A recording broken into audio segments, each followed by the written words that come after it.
Assalomu alaykum.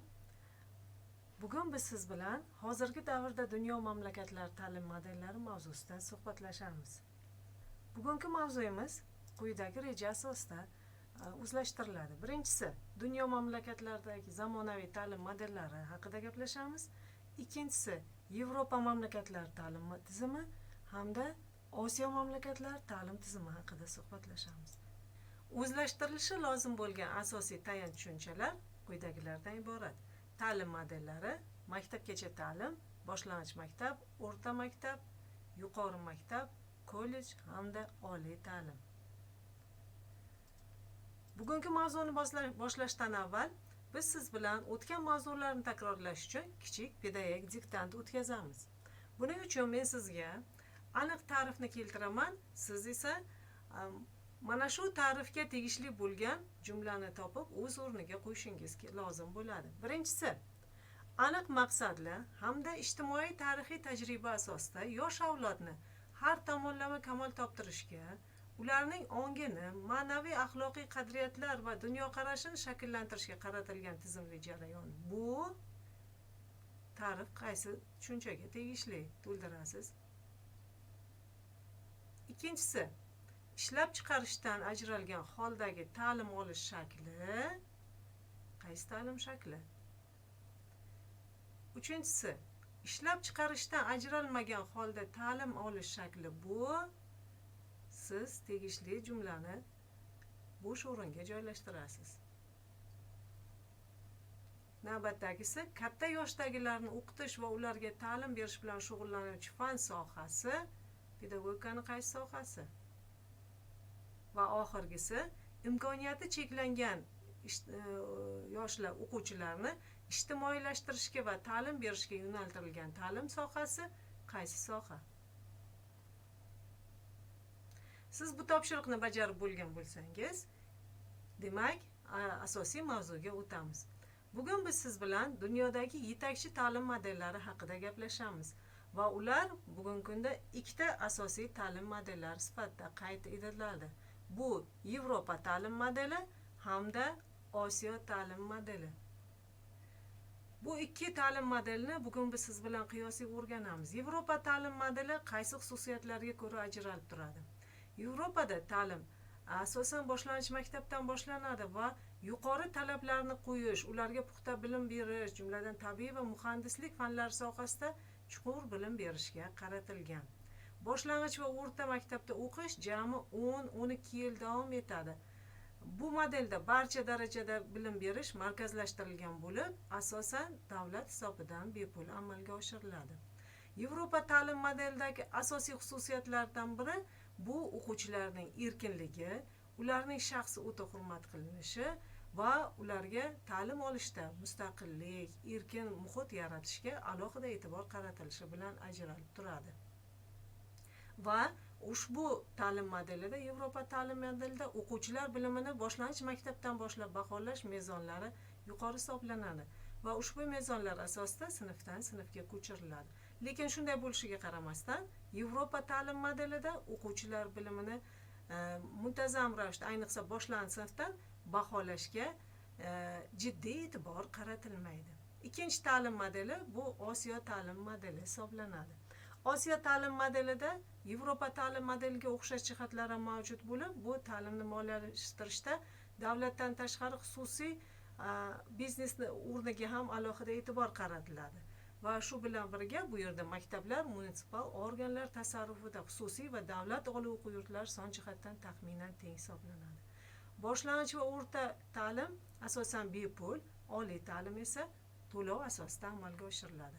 Osiyo ta'lim modelida Yevropa ta'lim modelidan farqli jihati, bu yerda o'quvchilar o'ta tartib intizomga qat'iy amal qilishlari talab etiladi. Tartib intizom va o'quvchilarni borlaligidan boshlab bilim olishlariga qat'iy talablar asosida jalb etilishi Osiyo ta'lim modelining asosiy xususiyatlaridan biri hisoblanadi. Yevropa va Osiyo ta'lim modellaridan o'ziga xos xususiyatlarni o'rganish maqsadida biz yetakchi mamlakat rivojlangan mamlakat, Yevropa va Osiyodagi rivojlangan mamlakatlardagi yetakchi ta'lim tizimlari bilan tanishib o'tamiz. Ulardan asosiylardan bittasi Finlandiya ta'lim tizimi hisoblanadi. Finlandiyada o'rtacha majburiy umumiy ta'lim tizimi 2 bosqichli amalga oshiriladi. Ya'ni boshlang'ich maktabda quyi sinflarda, boshlang'ich maktablarda, quyi sinflarda 1-6 sinflar davomida o'qishadi. Ya'ni 6 yil davomida yuqori maktabda 7-9 sinfda ta'lim amalga oshiriladi. 10 sinfda o'quvchilar o'z baholarini yaxshilashlari uchun ixtiyoriy ravishda ta'limga jalb etiladi. Va bu bosqichdan keyin o'quvchilar yoki professional ta'limga, kollejlarga yoki litseylarda ta'lim olishni davom ettirishlari mumkin bo'ladi. Finlandiyada o'quv yili avgust oyida boshlanadi va bu taxminan 8-avgustdan 16-avgustgacha amalga oshirilishi mumkin. Yagona kun belgilanmagan o'quv yili boshlanish uchun 8-16-avgust oralig'ida ixtiyoriy maktab tomonidan belgilangan kunda o'quv yili boshlanadi va o'quv yili may oyi oxirigacha davom etadi. Kuzgi yarim yillikda 3-4 kunlik ta'til beriladi. Yangi yil arafasida, ya'ni Rojdestvo bayrami arafasida 2 haftalik ta'til beriladi. Bu ta'tilni o'quvchilar asosan qishki ta'til sifatida maroqli dam olish bilan o'tkazishadi. Bundan tashqari, bahor faslida ham Pasxa bayrami arafasida ta'til beriladi. Finlandiyadagi ta'lim, umumiy o'rta ta'limlardagi ta'lim 5 kunlik va juma kuni qisqartirilgan ta'lim kuni hisoblanadi. Finlandiya ta'lim tizimini rivojlanishiga unda amal qilinadigan 7 ta asosiy prinsip juda ham yaxshi samara bergan hisoblanadi. Finlandiya ta'limida ana shu 7 ta prinsiplarga butun mamlakat miqyosida qat'iy amal qilinadi. Ulardan birinchisi tenglik prinsipi hisoblanadi. Ya'ni Finlandiyadagi barcha ta'lim muassasalari, umumiy o'rta ta'lim muassasalari teng. Ularning o'rtasida ixtisoslashgan maktab yoki maxsus maktablar mavjud emas. Ya'ni barcha ta'lim muassasalarida bir xil teng bilim beriladi. Ikkinchidan, o'quvchilarning ota-onalari haqida ma'lumot so'ralmaydi. Ya'ni o'quvchilarning barchasi ta'lim olish uchun teng huquqlarga ega. O'quvchilarning ota-onalari qaysi vazifada ishlashi yoki ularning moddiy ta'minlanganlik darajasidan qat'iy nazar barcha o'quvchilarga bir xil ta'lim beriladi.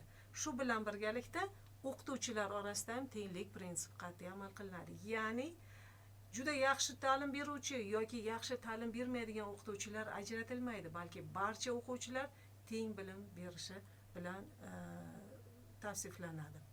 Shu bilan birgalikda Finlandiyadagi umumiy o'rta ta'lim maktablarida barchasida bir xil ta'lim beriladi va shunga ko'ra maktablarni tanlashdagi asosiy mezon bu o'quvchilar yashaydigan hududga yaqin bo'lgan maktab hisoblanadi. Ya'ni maktabni ota-onalar o'quvchilar farzandini maktabga berishda asosiy mezon sifatida uyiga qanchalik yaqin masofada joylashgan maktabni tanlaydi, chunki barcha maktablarda bir xil ta'lim beriladi. Ikkinchi tamoyil tekinlik tamoyili. Ya'ni Finlandiyadagi ta'lim muassasalarida, umumiy o'rta ta'lim muassasalarida barchasida tushlik bepul beriladi. Ya'ni o'quvchilar bepul tushlik qilishadi.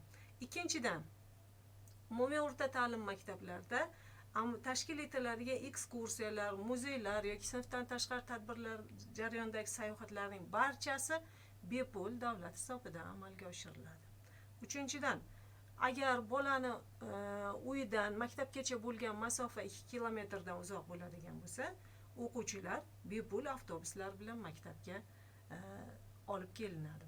Yana shu o'rinda alohida ta'kidlash muhimki, Finlandiya ta'lim muassasalariga, umumiy o'rta ta'lim muassasalariga o'quvchilarning ota-onalari mashinalar, avtomobillarda, shaxsiy avtomobillarda olib borilishi mumkin emas. Ya'ni o'quvchilar yoki piyoda yoki velosipedda agar uzoqlik qiladigan bo'lsa, yanada uzoqlik qiladigan bo'lsa, maktab avtobuslarida maktabga tashrif buyurishlari mumkin. Undan tashqari, maktab darsliklari va ta'lim jarayonida qo'llaniladigan barcha o'quv qurollari, kalkulyatorlar, hatto planshetlar va notebooklar ham o'quvchilarga bepul beriladi, tekinga. Shu bilan birga har qanday maqsadlar uchun ota-onalardan pul yig'imlari tashkil etish mumkin emas, qat'iyan taqiqlangan. Keyingi prinsip bu individuallik prinsipi. Bunga ko'ra o'quvchilarni har biriga alohida individual yondashuv muhim ahamiyatga ega hisoblanadi. Ta'lim jarayonida o'qituvchi o'quvchilarni xohish istaklari, ehtiyojlari, qiziqishlariga ko'ra ularga ta'lim berishi asosiy maqsad qilib qo'yilgan. Va agar o'quvchilar qaysidir bir sohada oqsaydigan bo'lsa, o'zlashtirish qiyin bo'ladigan bo'lsa yoki qiziqish o'ta kuchli bo'ladigan bo'lsa, o'qituvchi ana shunga ko'ra alohida har bir o'quvchiga yondashib, unga qo'shimcha topshiriqlar, qo'shimcha mashg'ulotlar ham o'tadi va o'quvchilarni o'zlashtirish qiyin bo'lgan fanlar sohasida korreksion ta'lim ham berib boriladi. Keyingi ta'lim tamoyili prinsipi Finlandiyadagi bu amaliyot prinsipi hisoblanadi. Ya'ni Finlandiyada asosiy prinsip shunday. Yoki hayotga tayyorlaymiz, yoki imtihonlarga biz birinchisini tanlaymiz deyiladi. Ya'ni o'quvchilar bu hayotga tayyorlab boriladi, amaliy faoliyatga. Ya'ni ularning o'zlashtirayotgan bilimlari kelajakda ularga hayotda qanchalik darajada zarur bo'lishiga ko'ra bilimlar beriladi. Bu yerda imtihonlar muhim emas va imtihonlarga o'ta katta e'tibor ham qaratilmaydi. O'quvchilarga hayotda zarur bo'lishi nuqtai nazardan bilim beriladi va shunga ko'ra mana shu shior asosiy hisoblanadi Finlandiya ta'limida. Ya'ni yoki hayotga tayyorlaymiz, yoki imtihonlarga biz birinchisini tayyorlaymiz, ya'ni hayotga tayyorlaymiz degan prinsipga qat'iy amal qilinadi. Finlandiya ta'limini samaradorligiga yordam bergan navbatdagi prinsip bu ishonch. Ya'ni maktab xodimlari va o'qituvchilarga ishonch bildiriladi. Ya'ni o'qituvchilarning darsi, ularning qanday dars berayotganligi, nima o'qitilayotganligi muntazam nazorat ostiga olinmagan, balki o'qituvchilar o'sha ta'lim dasturlariga muvofiq o'zlariga bildirilgan ishonchni oqlash maqsadida o'quvchilar bilan muntazam mashg'ulotlar olib boradilar va o'z ustlarida muntazam ish olib boradilar. Va o'qituvchiga ana shu o'quvchilarga berilayotgan bilimga nisbatan ularga qat'iy ishonch bildiriladi va shu bilan birga bu yerda o'quvchilarga ham ishonch bildiriladi. Ya'ni o'quvchilarni kelajakda hayotda o'z o'rnini topa bilishiga, o'quvchilarni mana shu bilimlarni o'zlashtira olishiga o'ziga bo'lgan ishonch ham shakllantirib boriladi. Navbatdagi prinsip bu istak xohish prinsipi hisoblanadi. Ya'ni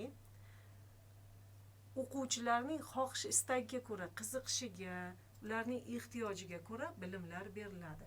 Bu yerda yana bir prinsip amal qilinadi o'qituvchilar orasida. Ya'ni hamma ham samolyot ixtiro qilish shart emas. Avtobuslarni ham kimdir boshqarish kerak-ku axir degan fikr bildiriladi. Ya'ni o'quvchilar agar fanga doir bilimlarni chuqur o'zlashtirish ularni ehtiyoji bo'lmasa, mana shu bilimlar ularga hayotga kerakligi nuqtai nazaridan o'rgatiladi. Xolos, balki ularni chuqur nazariy bilimlarga to'liq jalb etilmaydi. O'quvchilarning kelajakda hayotda kim bo'lishi, hayotda o'z pozitsiyasini qanday egallashiga nuqtai nazardan ularga bilimlar berib boriladi. Va oxirgi prinsip bu mustaqillik prinsipi hisoblanadi. O'quvchilar ta'lim jarayonida o'ta mustaqil. Masalan, o'qituvchi dars o'tayotgan vaqtda agar o'qituvchining darsi o'quvchi uchun qiziqarli bo'lmasa, u qo'shimcha boshqa mashg'ulot, masalan, kitob o'qish yoki boshqa konstruktorlar bilan ishlashga ham bemalol ruxsat beriladi. Ya'ni o'quvchilar o'z xohish istaklariga ko'ra, ehtiyojlariga ko'ra o'zlari uchun foydali bo'lgan faoliyat bilan mustaqil shug'ullanishlariga e'tibor beriladi. O'quvchilar qat'iy nazorat ostiga olinmaydi, ularning faoliyati qat'iy tartib intizom talab etilmaydi. Aksincha, o'quvchilarning mustaqilligi, ularning turli sohalarga bo'lgan qiziqishlari muntazam qo'llab-quvvatlab turiladi. Mana shunday tamoyillar Yevropa ta'lim modelidagi boshqa ta'lim tizimlarida ham, masalan, Buyuk Britaniya ta'lim tizimi, Fransiya, Germaniya ta'lim tizimida ham ma'lum bir ma'noda o'z aksini topadi. Osiyo ta'lim modeli bu ta'lim modelidan shoshilmasa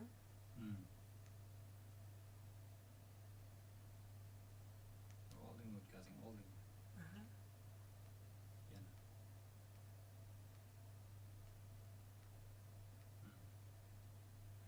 shu o'rinda Finlandiya haqida qiziqarli ma'lumotlar bilan ham tanishtirib o'tamiz sizni. Albatta bu siz uchun qiziqarli bo'ladi. Birinchidan, Finlandiya bizni bolaligimizdan juda yaxshi ko'radigan qahramonimiz, Qorboboning vatani Laplandiya ham ana shu Finlandiyada joylashgan. Laplandiya birato'la 4 ta mamlakat o'rtasida bo'lingan, ya'ni Norvegiya, Shvetsiya, Finlandiya hamda Rossiya. Aynan Qorbobo yashaydigan qismi Finlandiyada joylashgan. Ikkinchidan, Finlar sovuq mamlakat bo'lsa-da, eng mazali muzqaymoq tayyorlashni bilishadi va muzqaymoqni, shirinliklarni juda qadrlashadi va shirinliklar uchun finlar umuman pulni ayamaydi. Finlandiyada O'zbekistondagidan farqli ravishda mayda va sho'r tarvuz sotib olish mumkin va buni finlar o'ta yoqtirishadi. Va yana bir muhim jihat shundaki, Finlandiyada dunyodagi eng toza suv mavjud, ichimlik suvi. Va yana bir muhim jihat shundaki, biz uchun juda tanish bo'lgan va ko'pchiligimiz yoqtirib tomosha qiladigan Gugurtga ketib filmi ham Finlandiyada suratga olingan. Finlandiya ta'lim tizimidan farqli ravishda Osiyo ta'lim modeli o'ziga xos xususiyatlarga ega. Ana shunday Osiyo ta'lim modellaridan muhim bo'lgan va yetakchilik qiladigan ta'lim tizimi bu Janubiy Koreya ta'lim tizimi hisoblanadi. Janubiy ta'lim tizimi an'anaviy g'arb modeli asosida rivojlangan va uni qaysidir bir an'analarni o'zida aks ettirgan, lekin farqli muhim jihatlari ham mavjud. Masalan, o'xshash jihatlari Janubiy Koreyada ham xuddi Yevropa ta'lim tizimi singari boshlang'ich maktab 6 yil davom etadi. O'rta maktab 3 yil va oliy maktab 3 yil, ya'ni jami 12 yillik ta'lim, umumiy o'rta ta'lim tizimi joriy etilgan. Mana shundan keyin 4 yillik kollejlarda bakalavr darajasini olish mumkin yoki magistraturada tahsil olish uchun yana 2 yil qo'shimcha oliy ta'lim olinadi. Va ilmiy daraja olish uchun ham fan doktori bo'lish uchun oliy ta'limga qo'shimcha ravishda 3 yil tahsil olinadi.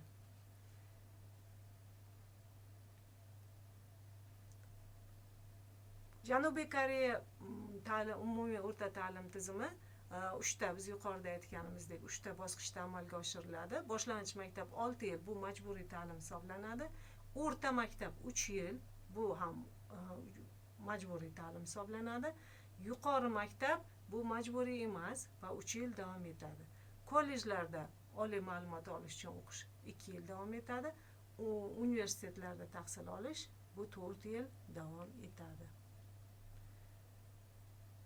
Janubiy Koreyada maktab har yili birinchi martadan boshlanadi va bu o'quv yilining boshlanishi Janubiy Koreyaning an'analariga xos bo'lib, Janubiy Koreyada yangi yilning boshlanishi, o'zi umuman yangi yilning boshlanishi bahor fasliga to'g'ri keladi va Koreyaning faxri bo'lgan sakura daraxti gullashi bilan yangi o'quv yili ham boshlanadi. Demak, bu 2 semestrda davom etadi. Birinchi semestri martdan to iyulning o'rtasigacha, ikkinchisi avgustning o'rtasidan boshlanib, dekabr o'rtalarigacha davom etadi va o'quv yili dekabrda yakunlanadi.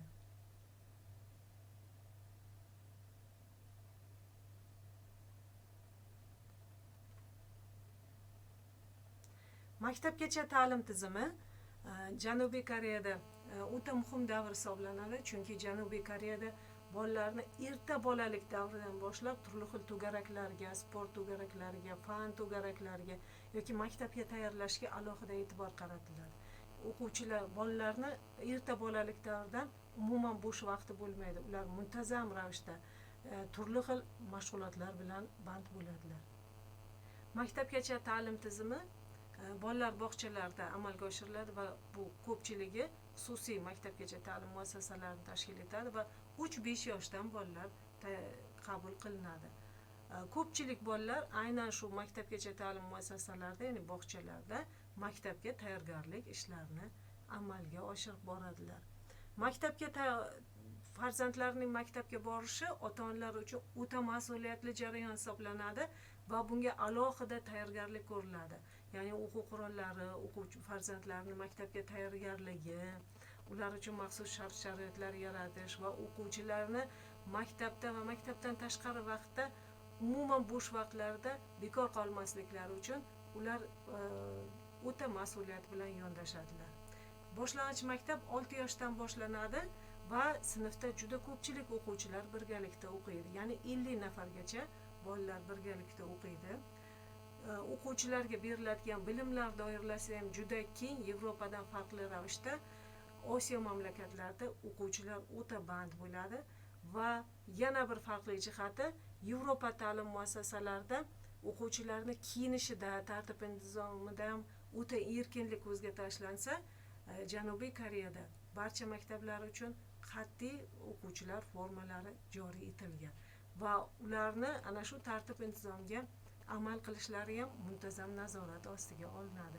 O'quvchilar ta'lim bilan birgalikda mehnat faoliyatiga, mehnat tarbiyasiga ham alohida e'tibor qaratadilar. Darslar 40 minut davom etadi. Boshlang'ich maktablarda 2 semestrda o'qiladi va boshlang'ich sinfdan boshlab o'quvchilar maktab hududini tozaligi uchun mas'ul hisoblanadi. Janubiy Koreyada muhim jihat shundaki, Janubiy Koreya maktablarida farroshlar bo'lmaydi, balki o'quvchilarning o'zlari o'qiydigan sinfxonalarni tozalab, uning tozaligi, ozodaligi uchun mas'ul hisoblanadilar. O'rta ma'lum maktab Janubiy Koreyadagi o'rta ta'lim Chunhakyo deb nomlanadi va bu yerda yuklama juda katta. 1 yillik o'quv yuklama 1222 soatni tashkil etadi va darslar 45 minut davom etadi. O'quvchilar asosiy fanlar bilan birgalikda tanlov fanlarini ham o'rganadilar. Bular axborot texnologiyalari, chet tili sifatida nemis tili, fransuz tili, yapon tili, rus tili, arab tili, ingliz tillari o'rganilishi mumkin. Janubiy Koreya oliy ta'lim muassasalari butun dunyoda o'zini yuqori natijalari va tayyorlagan kadrlarni sifati, samaradorligi bilan juda mashhur hisoblanadi. Oliy ta'lim 3 ta bosqichda amalga oshiriladi. Ya'ni kollejlarda bu kasbiy ma'lumot beriladi, 2 yilgacha davom etadi. Oliy ma'lumotli ishlab chiqarish sohasida faoliyat yurituvchi mutaxassislar tayyorlanadi. Universitetlar bu yerda oliy ma'lumot beriladi va asosiy e'tibor bularni ilmiy faoliyati va pedagogik faoliyatga jalb etishga qaratiladi. Magistratura 2 yil davom etadi va bu ularni ilmiy pedagogik faoliyatga tayyorlashga xizmat qiladi. Shu bilan birgalikda oliy ta'lim muassasalarida ma'muriy ish magistri 1 yil yoki 2 yil davom etadigan tahsilda olishi ham mumkin. Va fan ilmiy daraja olish uchun, fan nomzodi ilmiy darajasini olish uchun ham oliy ta'lim muassasalarida faoliyat yuritiladi. E'tiborli jihati, O'zbekiston Respublikasida ilmiy daraja olish oliy ta'limdan keyingi bosqich sifatida qayd etilsa, Koreyada bu oliy ta'limni ma'lum bir bosqichi sifatida o'rganiladi. Janubiy Koreya haqida ham juda qiziqarli ma'lumotlar mavjud. Bu haqida sizga alohida ma'lumot berishni istardik, chunki bu mamlakat ham o'sha Osiyo mamlakati sifatida o'zbek xalqiga va talabalarimizga juda qiziqarli. Bu haqida ko'p ma'lumotlarni o'zlashtirganmiz va eng asosiy muhim jihatlarni aytib o'tmoqchi edim. Juda qiziqarli ma'lumotlar. Janubiy Koreya aholisi o'rtacha vaznga ega bo'lmagan davlatlardan biri. Ortiqcha vaznga. Janubiy Koreya aholisi dunyoda ortiqcha vaznga ega bo'lmagan davlatlardan biri hisoblanadi. Ya'ni aholisi o'zini vazniga qat'iy amal qiladi. Bundan tashqari Janubiy Koreya iqlimi juda yaxshi bo'lishiga qaramasdan dunyo bo'yicha erkaklarning 20% pardoz vositalaridan foydalanadi. Va Janubiy Koreya katta iqtisodiyotga ega bo'lgan davlatlardan biri hisoblanadi. Janubiy Koreyani yana bir muhim jihati shundaki, koreys xalqida chaqaloqlar tug'ilganda 1 yoshga to'lgan hisoblanadi va shundan 1 yosh deb hisoblab boriladi. O'qituvchilar faoliyati Janubiy Koreyada o'ta qadrlanadi va eng yaxshi haq to'lanadigan mamlakatlardan biri hisoblanadi. O'rtacha oylik yillik ish haqi Janubiy Koreyada o'qituvchilarning $2,500 tashkil etadi. Janubiy Koreyada shu bilan birgalikda o'qituvchilarga alohida hurmat, ehtirom ko'rsatiladi. Masalan, agarda Janubiy Koreyada hovli sotib olmoqchi, turar joy sotib olmoqchi bo'lsangiz, o'qituvchilar yashaydigan hudud qimmat hisoblanar ekan. Ya'ni o'qituvchilar bilan qo'shni bo'lib yashash Janubiy Koreyada juda qadrlanadi. Va aynan Janubiy Koreyada o'qituvchilarga xuddi imperatorga ko'rsatilgandek hurmat, ehtirom ko'rsatiladi.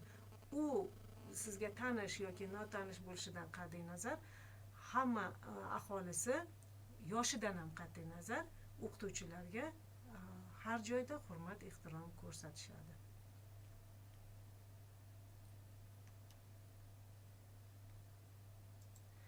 Bugungi mavzuni mustahkamlash uchun biz siz bilan Walt Disney metodikasini qo'llab ko'ramiz.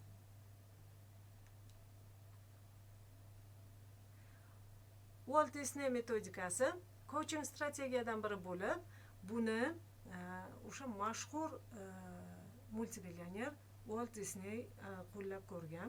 Ya'ni kompaniyasini rivojlantirish uchun u 3 ta toifadagi insonlarni taklif qilgan va ular ana shu kompaniyani rivojlantirish uchun takliflarni bildirishgan. Masalan, xayolparast, juda xayolga, fantaziyaga, tasavvurlarga boy takliflarni bildiradigan bo'lsa, realist uni ayni real vaziyatga mos yoki yo'qligini tahlil qilib, unga nisbatan munosabat bildirgan.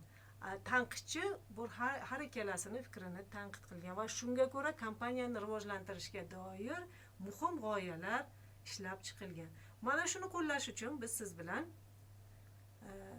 savol tashlaymiz. Ya'ni sizga savol: O'zbekiston Respublikasida ta'lim tizimini rivojlantirish uchun qanday yo'l tutishimiz kerak? Siz birinchi navbatda xayolparast sifatida o'zingizni g'oyalaringizni yozib chiqasiz. Ya'ni O'zbekiston Respublikasida ta'lim tizimini yetakchi dunyo mamlakatlari darajasigacha ko'tarish uchun qanday g'oyalarni ishlab chiqdingiz? Bularni qayd etasiz daftarga alohida. Ikkinchi topshiriq: realist sifatida uni tanqid qilasiz. Aynan O'zbekistonda mana shu siz ishlab chiqqan g'oyani qo'llash mumkinmi yoki yo'qmi? Uchinchi topshiriq: tanqidchi sifatida har ikkala pozitsiyani ham tanqid qilasiz va yakunida xulosa chiqaramiz. Demak, O'zbekiston Respublikasida ham ta'lim tizimini rivojlantirish uchun nima vazifalarni amalga oshirish mumkin? E'tiboringiz uchun rahmat. Siz bilan Qarshi davlat universiteti professori, pedagogika fanlar doktori Nurullayeva Shahlo Kutamovna.